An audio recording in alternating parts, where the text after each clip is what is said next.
পাল্টাপাল্টি হামলায় জ্বলছে ইরান ইসরায়েল। মোসাদ কার্যালয় ধ্বংসের দাবি আইআরজিসি। সত্যিকারের সংঘাত বন্ধ চান ট্রাম্প।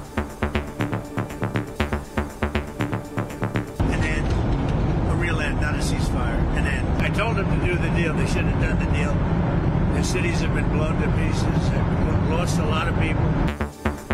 ইরানের ভয়ঙ্কর পরিস্থিতিতে বাংলাদেশিরা তেহরান থেকে সরানোর কাজ করছে পররাষ্ট্র মন্ত্রণালয়।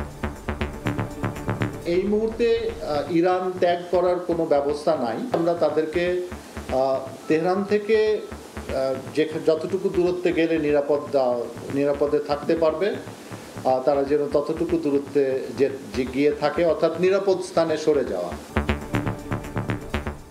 দেখছিলেন প্রধান শিরোনাম। সন্ধ্যার সময়ের সঙ্গে আছি আমি জিনা তারা যশোয়া এবং আমি জাফর সাদিক। এবার অন্যান্য শীর্ষ সংবাদ। অর্থ বিল, আস্থা ভোট ছাড়া এমপিদের স্বাধীন মতের বিষয়ে দলগুলোর ঐক্য। দুই কক্ষের পার্লামেন্টেও সায়। সরকারের নিরপেক্ষতা নিয়ে প্রশ্ন এনসিপির। কাল সংলাপে যাবে জামায়াত।